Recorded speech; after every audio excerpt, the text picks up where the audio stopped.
उम्मीद, भरोसा, ये कितने बड़े बड़े शब्द हैं। हम लोग कितनी आसानी से किसी पर भी भरोसा कर लेते हैं। किसी ने थोड़ी सी मदद की, हमने उस पर भरोसा कर लिया। किसी ने प्यार से बात किया, हमने उससे भरोसा कर लिया और उससे उम्मीद रखने लगे। बहुत सारे ऐसी अचीवमेंट होने के बावजूद मुझे ऐसा लगता है कि शायद मैं अपने लाइफ में जो वास्तविकता है या फिर जो सोसाइटी की वास्तविकता है, उन सब चीज़ों को नहीं जानता हूँ। अभी भी मैं इन सब मामलों में थोड़ा कच्चा हूँ, ऐसा मुझे फील होता रहा। क्योंकि लाइफ में कुछ ऐसे एक्सपीरियंस हुए जब कुछ लोगों ने भरोसा तोड़ा, कुछ लोगों ने उम्मीद तोड़ी। उसके बाद मैं बहुत बुरे वाले सिचुएशन में पहुँच गया और वहाँ के मेरे अनुभव जो रहे वो मुझे एम्फेसाइज़ करने लगे कि तुम जाओ और पता करो, जानो कि ये सोसाइटी क्या है, कैसे ये समाज चल रहा है। किताबी ज्ञान का होना सब कुछ हो जाना नहीं है। बहुत सारी डिग्री और अचीवमेंट ले करके भी लोग बहुत दुखी हैं। मैंने जब इन सब चीज़ों को जानने और समझने के लिए कोशिश की तो फिर मुझे एक बहुत खूबसूरत लाइन मिला। उस लाइन में कुछ अपने एक्सपीरियंस भी थे और वो लाइन ये था कि किसी पे भरोसा मत करो, कभी भरोसा मत करो, अपनी परछाई पर भी भरोसा मत करो। क्योंकि जैसे ही अंधेरा आएगा, ये परछाई भी तुम्हारा साथ छोड़ के चला जाएगा। और ठीक इसी तरह से जैसे ही तुम मुसीबत में फंसोगे, जैसे ही तुमको ज़रूरत होगी, आधे से ज़्यादा लोग तुम्हें छोड़कर जा चुके होंगे। कुछ लोग इसलिए छोड़कर जाएंगे क्योंकि तुमसे ज़्यादा उपयोगी इंसान सामने वाले को मिल चुका होगा। वो ये कहेंगे कि अगर मैं अभी उसके पास नहीं गई या फिर मैं अगर उसके साथ बात करना बंद कर देती हूँ तो मुझे ये जो मिलने वाला है वो नहीं मिलेगा और अंततः यही होगा कि वो आपका साथ छोड़ के चला जाएंगे। उससे आपका भरोसा टूटेगा, उससे आपकी उम्मीद टूटेगी, आप अकेले पड़ जाओगे और लाइफ का वो फेज़ स्टार्ट होगा जो शायद आपको महसूस कराएगा कि आप एक नरक में जी रहे हो। ये सब कुछ होता रहता है। मेरे साथ भी कुछ ऐसा ही हुआ। तब जा कर के मैंने सोसाइटी को, लोगों को समझने की कोशिश की। हर दूसरी तीसरी बात पर जब मैं किसी पर भरोसा कर लेता था, लोगों की मीठी मीठी बातों में आकर उनके काम कर देता था, इन सब चीज़ों पर मुझे थोड़ा सा डाउट होने लगा कि आखिर मैं ही तो कोई गलती कर रहा हूँगा। तो चलो इस चीज़ को सुधारने की कोशिश करते हैं। मैं इस तरह की चीज़ों को नहीं सीख पाया। उसके पीछे जो रीज़न था वो ये था कि मैं अपने लाइफ का अभी तक मैं जितने साल जीवन जिया हूँ उसमें से लगभग 70 से 80% लाइफ घर से बाहर बिताया है।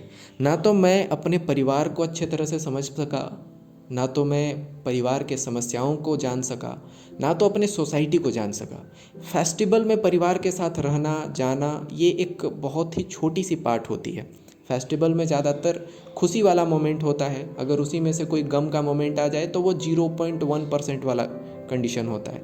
तो मुझे सोसाइटी से या फिर परिवार से वो चीज़ जो मिलना चाहिए था शायद नहीं मिला। उसके पीछे रीज़न यही है कि मैं ज़्यादातर टाइम घर से बाहर रहा। तो फिर मैं करता क्या, कैसे सीखता कि समाज में क्या चल रहा है, कैसे चल रहा है, कैसे मेंटेन किया जाए, कैसे ऐसा क्या किया जाए कि कोई अगर आपके साथ है तो वो लाइफ टाइम तक, लाइफ लॉन्ग आपके साथ रहे। ऐसा क्या होता है कि लोग कभी भी किसी को छोड़ के नहीं जाते। बहुत सारे बुरी बुरी सिचुएशन देखी है मैंने, जहाँ पे हस्बैंड वाइफ को पीट रहा है लेकिन भी उनके बीच में तलाक नहीं हो रही है। थोड़े टाइम के बाद में दोनों सरवाइव करने लगते हैं, मैनेज कर लेते हैं, लाइफ एक रिदम में चलने लगता है। बहुत बार ऐसा होता है कि इतनी बुरी सिचुएशन है कि लोगों के पास खाने के लिए नहीं है, लेकिन इसके बावजूद लोग एक दूसरे के साथ जी रहे हैं, एक दूसरे की मदद कर रहे हैं और अपने जीवन को बहुत खूबसूरती से जी रहे हैं। मैं ये जो बात बोलता हूँ कि कभी भी किसी पर भी भरोसा मत करो, कभी मत करो, अपनी परछाई पर भी मत करो। मैं अभी एक न्यूज़ देख रहा था, वहाँ से मुझे एक स्टोरी मिली और मेरी ये लाइन जो थी वो प्रूफ हो गई। कैसे, मैं आपको बताता हूँ। ये जो घटना मैं अभी आपके साथ में शेयर कर रहा हूँ, इसे आप कहानी भी समझ सकते हैं और इसे हम लोगों को सीखने के लिए एक बहुत ही अच्छी सबक भी मिलेगी। बात कुछ ऐसा है कि एक लड़की थी जिसका नाम था ग्रीष्मा। ये इंग्लिश ऑनर्स में ग्रेजुएशन कर रही थी और शायद ग्रेजुएशन ख़त्म करने वाली थी। इसी का एक क्लासमेट था जिसका नाम था शेरोन राज। इन दोनों की बातचीत होती थी। लड़की पढ़ने लिखने में बहुत तेज, जब ग्रेजुएशन कंप्लीट होता है तो वो अपने यूनिवर्सिटी में फोर्थ टॉपर रही थी ये लड़की। तो इन दोनों की बातचीत होती थी आपस में। जब ग्रेजुएशन इस लड़की का हो गया तो फिर उसके घर वालों ने, ग्रीष्मा के घर वालों ने लड़की के लिए एक पार्टनर खोजने की कोशिश की। उसके लिए कुंडली दिखवाया गया और खोजते खोजते एक लड़का मिल गया। और वो जो लड़का था वो एक आर्मी ऑफिसर था। अच्छा खासा पैसा, अच्छा खासा फैमिली और बहुत बड़ा संपत्ति वाला इंसान, अच्छे पोस्ट पर, गवर्नमेंट जॉब, ये सब कुछ उसको मिल रहा था। लेकिन जब कुंडली दिखवाई गई एक बाबा को, तो उस बाबा ने एक बात कह दी। बात ये कही कि इसकी कुंडली में दोष है और वो दोष ये है कि जिस लड़के से भी ग्रीष्मा शादी करेगी उसका पहला पति मर जाएगा। मतलब पहला पति जो होगा उसके साथ इसका लाइफ पूरी तरह से नहीं चलेगा क्योंकि उसका पति मर जाएगा। ये बात ग्रीष्मा को भी पता था, ये बात ग्रीष्मा के फैमिली को भी पता था। तो फिर इन लोगों ने प्लान बनाया कि ऐसा क्या किया जाए कि आर्मी ऑफिसर के साथ शादी भी हो जाए और ये जो शादी हो वो शादी लाइफ लॉन्ग चले। तो उसने प्यार को आधार बना करके वो जो शेरोन नाम करके लड़का था उसको वो प्रपोज कर देती है। बातचीत पहले से चल रही थी, देखने में लड़की बहुत खूबसूरत, लड़के के घर वालों को भी कोई आपत्ति नहीं थी क्योंकि लड़की टैलेंटेड थी, अपने पूरे यूनिवर्सिटी में 4th रैंक लेके आई थी। सब कुछ एक रिदम में चलने लगा। वो जो शेरोन था वो उसको इतने हद तक प्यार करता था कि चाहे कुछ भी हो जाए आंख बंद करके उस पर विश्वास करता था। कुछ भी वो खाने के लिए दे दे, कहीं भी वो बुला ले, सब कुछ कर जाता था। उसको कभी भी उस पर कोई डाउट ही नहीं हुआ। लड़की उस लड़के के साथ में क्यों आई थी? ताकि शेरोन के साथ शादी करे और शेरोन के साथ शादी करके उसको छोड़ दे। और जब छोड़ देगी, चाहे नहीं भी छोड़ेगी, तो वो लड़का तो मरना ही है क्योंकि पहला पति का मरना उसकी कुंडली में लिखा हुआ है। तो इसलिए उन लोगों ने प्लान रचा। लड़की के फैमिली वाले विरोध नहीं कर रहे हैं क्योंकि उसको पता है कि यहाँ एक गेम चल रहा है। लड़का के फैमिली वाले विरोध नहीं कर रहे हैं क्योंकि उन लोगों को इस लड़की में कोई दोष नहीं दिखाई दे रहा है। ये जो घटना है वो केरल की है और हमारे भारत देश की सबसे एजुकेटेड, भारत का राज्य में से एक माना जाता है। लगभग 97-98% के आसपास वहाँ के लोग एजुकेटेड हैं, लेकिन इसके बावजूद वहाँ के लोग अभी भी ये जो अंधविश्वास और ये सब चीज़ों में फंसे हुए हैं, पड़े हुए हैं। और उसका क्या नतीजा होता है ये भी हम लोगों को देखने के लिए मिलता है। अब क्या हुआ कि शेरोन को उस लड़की ने मंदिर में शादी करने के लिए कही। वो लड़का मान गया। उन लोगों ने बिना बताए, बिना किसी को बताए, जबकि अगर कहा जाता तो शेरोन के फैमिली वाले हाँ कह देते। इतनी अच्छी तरह से उन लोगों के फैमिली एक दूसरे को जानती थी। इतना अच्छा उस शेरोन के फैमिली वाले उस लड़की को मानते थे, कोई इनकार नहीं करता। लेकिन इसके बावजूद एक प्लान था, उस प्लान के तहत मंदिर में इन दोनों ने शादी कर ली। अब जब शादी कर ली, 1 महीना, 2 महीना, 3 महीना गुजर गया, लड़का तो मरा नहीं। अब जब नहीं मरा तो उस लड़की ने और दूसरा प्लान खेलना शुरू किया कि कैसे इसको रास्ता से हटाएं और रास्ता से हटा करके कैसे उस आर्मी ऑफिसर से शादी करें। अब क्या करती थी वो लड़की, जब कभी भी शेरोन को मिलने के लिए बुलाती, अपने साथ एक जूस लेके आती थी और उस जूस में पेस्टिसाइड मिला हुआ होता था। पेस्टिसाइड मतलब वो जो खेती में डाला जाता है ना, कीट पतंग या फिर किसी भी कीड़ा को, बीमारियों को दूर करने के लिए जो जहर डाला जाता है, उस जहर को जूस में मिलाती और जूस में मिलाकर उसके लिए लाती, शेरोन को देती। वो इतना ज़्यादा विश्वास करता था कि उसको बस वो पी लेता था, जबकि वो इतना ज़्यादा कड़वा लगता था जिसको गले से उतारना इतना आसान नहीं था। लेकिन वो उस पर इतना ज़्यादा विश्वास करता था कि उसको वो बस पी जाता था। वो जब पूछता था कि ये क्या है, तो ग्रीष्मा कहा करती थी कि ये एक चुस्ती और फुर्ती के लिए आयुर्वेदिक दवा है। अगर इसको कुछ दिन तक आप पियोगे तो उसके बाद लाइफ लॉन्ग आपको कोई प्रॉब्लम नहीं होगी, बीमारियां नहीं होंगी, ऐसे कह के। और वो उसको इतना ज़्यादा प्यार करता था, उसको इतना ज़्यादा उस पर विश्वास करता था कि बस वो पी जाता था। वो इतना ज़्यादा कड़वा लगता था कि उसके बाद में फ्रूटी वगैरह लेके आती थी, मैंगो जूस लेके आती थी, उसको पिला देती थी। धीरे धीरे वो जो स्लो पॉइजनस था, धीमा जहर था, वो धीमा जहर उसके बॉडी पर प्रभाव करना शुरू किया। उसके बॉडी के अलग अलग अंग धीरे धीरे प्रभावित होने शुरू हो गए, किडनी, उसका फेफड़ा, उसका दिल, सब कुछ। और धीरे धीरे वो बीमार होना शुरू होता है। लेकिन इसके बावजूद उसने कभी भी अपनी गर्लफ्रेंड पर, अपनी पत्नी पर, अब काहे की, अब तो शादी हो चुका है ना, अपनी पत्नी पर कभी भी भरोसा नहीं तोड़ा। इतना ज़्यादा उस पर विश्वास था। जब भी बुलाती थी वो चला जाता था, जहां बुलाती थी चला जाता था।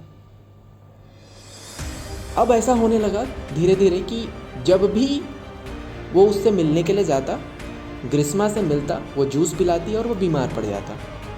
उसके परिवार वाले, शेरोन के परिवार वाले जो थे, वो इस बात को नोटिस करने लगे कि तुम जब जाते हो, मिल के आते हो, तो तुम बीमार पड़ जाते हो। अब उनका फैमिली इस तरह के है कि वो लोग डॉक्टर के पास जा नहीं रहे हैं। अंधविश्वास, बाबा, वैद्य, मती, भगत, आयुर्वेदिक दवा, ये सब के चक्कर में पड़े हुए हैं। उनको पता ही नहीं चल रहा है कि उनको जहर दिया जा रहा है, बीमारी का कारण पता ही नहीं चल रहा है। वो जो शेरोन था उसको बस यही बोलता था कि ये बस एक इत्तेफाक है कि मैं जब जाता हूँ मिलने के लिए तो उसके बाद आने के बाद मैं बीमार पड़ जाता हूँ। एक दिन वो बहुत बीमार था, बहुत ज़्यादा बीमार था। इसके बावजूद उस लड़की ने कहा कि मैं मिलना चाहती हूँ, और वो चला गया। वो गाड़ी चलाना नहीं सक रहा था, इसके बावजूद उसने अपने दोस्त को बुलाया, अपने दोस्त को कहा कि भैया चलो, ग्रीष्मा ने बुलाया है, और वो लोग एक नदी के किनारे मिलने के लिए चले गए। दोनों मिले, फिर से उस लड़की ने जहर दिया, और इस बार थोड़ा ज़्यादा जहर मिला के लाई थी, ज़्यादा पेस्टिसाइड डाल के लेके आई थी। वो पिया, और पीने के बाद फिर वही बात, वो उसको अच्छा लगना बंद होने लगा। ग्रीष्मा तो चली गई, क्योंकि उसको तो पता था कि मैंने इस बार थोड़ा ज़्यादा जहर दिया है। वो चली गई। उसके दोस्त ने उसको गाड़ी पे पीछे बैठाया, और फिर वो लोग घर लौटने लगे। जब रास्ते में लौट रहे थे, वो लड़का लगभग बेहोशी की कंडीशन में पहुंच गया। तो फिर उसके दोस्त ने कहा कि इसको घर ले जाने से अच्छा है इस बार चलो इसको हॉस्पिटल लेके जाते हैं। हॉस्पिटल लेके गया। इतना वीक पड़ चुका था कि डॉक्टर ने कहा कि एडमिट करना पड़ेगा। उन लोगों ने उसको एडमिट करा दिया। 3 दिन, 4 दिन, 5 दिन वहीं पर एडमिट रहा। बार बार उसके फैमिली वाले उसको कह रहे हैं कि पुलिस को बुलाते हैं, पुलिस में रिपोर्ट कराते हैं, लेकिन उसके बावजूद उसने कभी भी अपनी गर्लफ्रेंड के तरफ कोई भी ब्लेम लगने नहीं दिया। अपनी जो वाइफ थी, जिससे मंदिर में शादी कर चुका था, उस पर कभी भी उसने कोई भी ब्लेम लगने नहीं दिया। क्योंकि वो कहते हैं ना कि जिसको प्यार करोगे उस पर आपको कोई बुराई दिखेगी ही नहीं। वो जैसा है आपको वही चीज़ अच्छा लगेगा। आपकी गर्लफ्रेंड के सामने या तो आपके बॉयफ्रेंड के सामने आपको कितना भी खूबसूरत इंसान को, कितने भी टैलेंटेड इंसान को खड़ा कर दो, आपको उससे ज़्यादा बेटर कोई लगेगा ही नहीं। आप हमेशा अपनी गर्लफ्रेंड को ही कहोगे कि यही मेरे लिए भगवान है। शेरोन ने भी यही किया। उसने मना कर दिया, नहीं, उसमें कोई दोष नहीं है, उसने कुछ भी बुरा नहीं किया। 5 दिन के बाद वो मर गया। जब मरा तब जाके पोस्टमार्टम हुआ। जब पोस्टमार्टम हुआ तब ये बात पता चला कि उसके बॉडी में जहर था, और उसके बॉडी के हर पार्ट काम करना बंद कर चुके थे। इसको स्लो पॉइजनस दिया जा रहा था। तब उसके घर वालों ने पुलिस को बुलाया और रिपोर्ट दर्ज कराया। जब पुलिस ने ग्रीष्मा को बुलाया तो ग्रीष्मा ने पहले तो गोल गोल घुमाना शुरू किया कि नहीं, मैं नहीं जानती, ये वो। क्योंकि कोई भी क्रिमिनल कभी नहीं कहेगा कि मैंने ये क्राइम किया है। और यहाँ तो सोचा समझा गेम चल रहा था, प्यार के नाम पर धोखा चल रहा था, ताकि अपने एक लालच ही कहूँगा। क्यों? क्योंकि प्यार तो रियलिटी में शायद उस शेरोन ने किया था और इस लड़की ने तो किया ही नहीं था। बस वो दिखा रही थी कि मैंने इतना प्यार किया। वो तो उसको यूज़ कर रही थी, मोहरा बना के चल रही थी, ताकि उसके लाइफ को लूट करके, उसको जान से मार करके मैं अपने लाइफ को, मतलब अपन किसी के लाश के ऊपर वो खड़ा होकर के अपना रिश्ता को बनाना चाहते थे, ताकि उस आर्मी ऑफिसर से शादी हो जाए।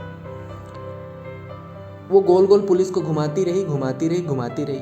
आखिरकार जब पुलिस ने कुछ सबूत दिए बहुत सारे, तब जा कर के फिर उसने एक्सेप्ट कर लिया कि हाँ, ऐसा मैं नहीं किया था। उसने ये भी बताया कि कोई बाबा हैं, कोई ज्योतिषी हैं, और उस ज्योतिषी ने ये बताया था कि मेरी कुंडली में दोष है, और उस कुंडली में ये ऐसा लिखा हुआ है कि जिससे मेरी शादी होगी वो मर जाएगा। मतलब मेरी पहली शादी जो है वो चलने वाला नहीं है। इसलिए मैंने एक प्लान बनाया। मेरी फैमिली वालों को ये बात पता था कि मैं ऐसा कर रही हूँ। उन्होंने कुछ विरोध नहीं किया, क्योंकि उनको भी पता था कि मैं क्या कर रही हूँ। ऐसा उसने सब कुछ बता दिया। अब मिला जुला के यहाँ पर हम लोगों को क्या समझना है कि कैसे लोग विश्वास कर लेते हैं, कैसे किसी की भी मीठी बात को, किसी के भी दिखावे को इतना ज़्यादा उम्मीद के साथ में विश्वास करते हैं कि उस पर शक ही नहीं होता। मेरे साथ में भी कुछ ऐसा ही हुआ था। मेरे लिए भी कोई इंसान ऐसा था जो भगवान से कम नहीं था। कितने लोगों ने मुझे कहा कि बेटा, जैसे ही उसने मुझे बेटा कहा, मैंने उसके लिए अपना जीवन लगाने की कोशिश कर दी। जैसे ही मुझे किसी ने भाई कहा, मुझे लगा कि यार ये तो मेरे अपने हैं। किसी ने भैया कह दिया, प्यार से बात कह ली, प्यार से मदद मांग ली, मैंने अपना सब कुछ लगा दिया। और जब मेरी उम्मीद टूटी, क्योंकि मैं सिर्फ उनको मदद नहीं कर रहा था, उम्मीद भी बांध रहा था। जिस दिन मेरी उम्मीद टूटी, उस दिन बहुत पेन हुआ, बहुत ज़्यादा। वो जो मुझे मेरे लाइफ का फेज था, वो मेरे आँख खोलने वाला भी था, लेकिन ऐसा बुरा वक्त मैंने अपने पूरे लाइफ में नहीं देखी थी। मैं क्यों इतनी जल्दी किसी के भी बेटा कहने पर उसका बात मान जाता हूँ? क्यों किसी को भी प्यार के लिए खोज रहा हूँ कि कोई भी मुझे प्यार करे, प्यार से मेरे से बात करे, मेरे साथ रहे? क्यों खोज रहा हूँ? क्योंकि मेरे पूरे जीवन में प्यार की एक बहुत ज़्यादा वैकेंट प्लेस है। बचपन से ही वो जो प्यार मुझे मिलना चाहिए था, वो शायद कभी मिला ही नहीं। ना तो पिताजी का, ना तो माताजी का, ना तो भाई बहन का, ना तो रिश्तेदारों का। रिश्तेदारों को तो 90% को तो मैं जानता भी नहीं हूँ, पहचानता तक नहीं हूँ। परिवार में ऐसे सिचुएशन थे जहाँ पर हर दिन सुबह से शाम तक किच होता रहता था। लड़ाई, मारपीट, हिंसा, ऐसा कुछ होता रहता था। अब उस माहौल में प्यार की उम्मीद कहाँ से कर सकते हो? और ये वो जो वैकेंट था, उस वैकेंट के वजह से मुझे बस प्यार की तलाश थी। चाहे वो प्यार कोई भी करे, कोई बेटा कह के प्यार करे, कोई दोस्त कह के प्यार करे, कोई भाई कह के प्यार करे, और उसके बाद लूटता है। और उसने, सभी लोगों ने मुझे लूटा। इस स्टोरी के बाद मुझे ये सब चीज़ों को एक्सप्लेन करने का मौका मिला। एक और चीज़ मैंने ये परसों दिन देखा है कि इसी से जुड़ा हुआ एक और घटना जो मेरे लाइफ से ही संबंधित है, उसको प्रूफ कैसे होता है। देखो, होता है कि मैंने ना, मतलब मुझे ऐसा लगता था ना कि मैं किसी के लिए अगर कुछ कर दूं तो मेरा मुरीद हो जाएगा। मैं अगर किसी की हेल्प कर दूं तो वो बाद में मेरी मदद करेगा। मैं अगर आज उसकी जीवन को उद्धार कर दूं, उसको हर तरह से मदद पहुंचा दूं, तो कल ना परसों वो मुझे भी मदद करेगा, ऐसा मुझे लगता था। और मैं बिना किसी स्वार्थ का उसको इतना मदद करता था कि कहना ही नहीं है। मुझे बस ये चाहिए था कि वो लाइफ में जहाँ भी सक्सेस हो जाएगा, बस ये कहेगा कि मैं इनके वजह से सक्सेस में हूँ। सिर्फ इस उम्मीद के साथ मैंने कितने लोगों की जीवन को बदल दिया। हर चीज में कितने सारे ऐसे लोग हैं जो ऐसे पोजीशन पे हैं जिसको अगर मैं आज देखता हूँ तो मुझे सर उठाना पड़ता है, वो इतनी ऊंचाई पे है। और मैं बहुत नीचे छूट गया।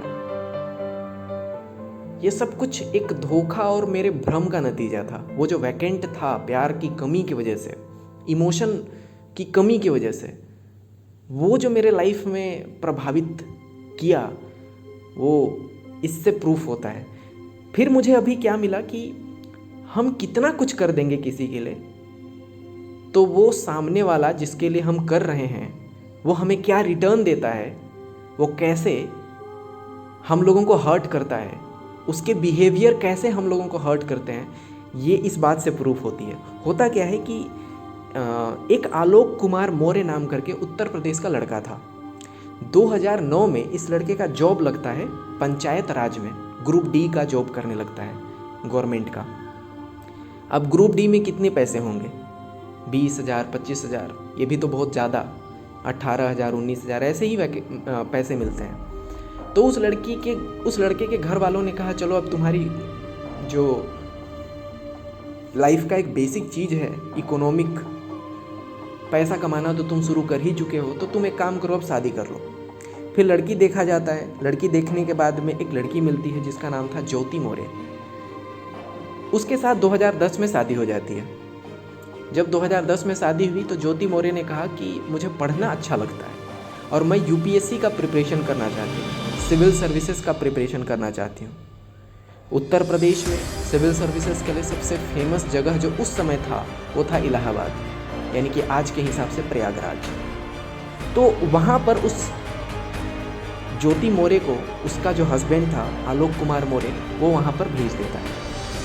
वहाँ भेजता है, वहाँ रखता है, पढ़ाता है, अपने जीवन का जितना भी कमाई है वो उसमें सब कुछ लगा देता है, सब कुछ लगा देता है। साल 2015 वो लड़की एसडीएम के पोस्ट पे सिलेक्टेड हो जाती है।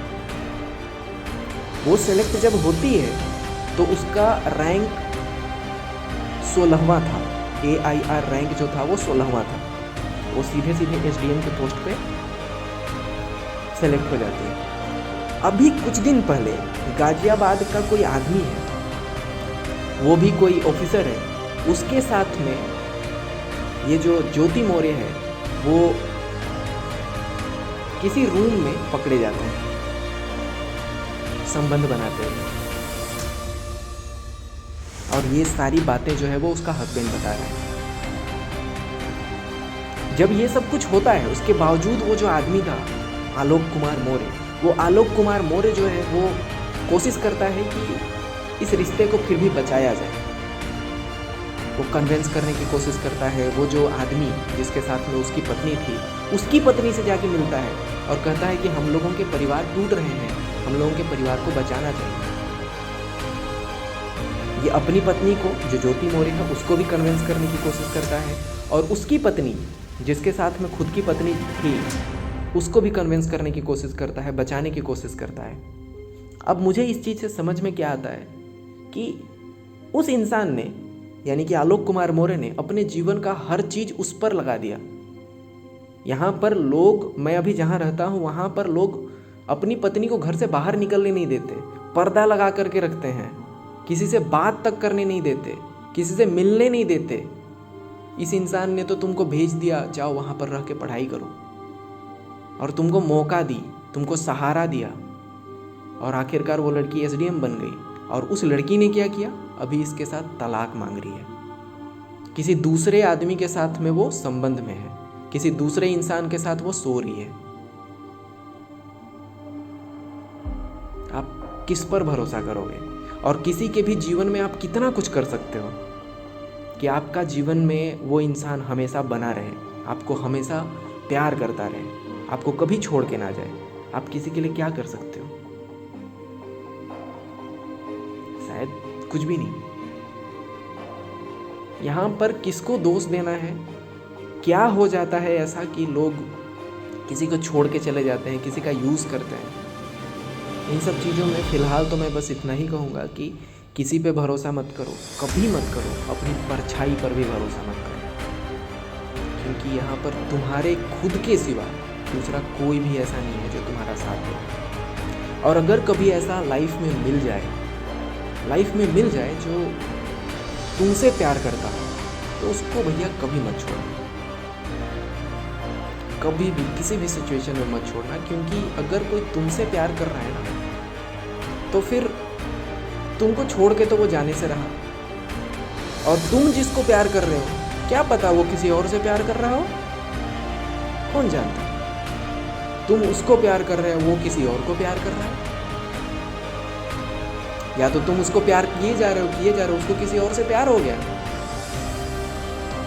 उन लोगों से हम लोगों को एकदम बच के रहना है जो मौका परस्त होते हैं, कि तुम्हारे साथ हम इसलिए थे कि तुम्हारे से नोट्स मिल जाए, तुम्हारे साथ हम इसलिए थे कि तुम्हारी गाड़ी में घूम लें, तुम्हारे साथ हम इसलिए थे ताकि तुम हमको अगर कोई छेड़े तो तुम बचा लो।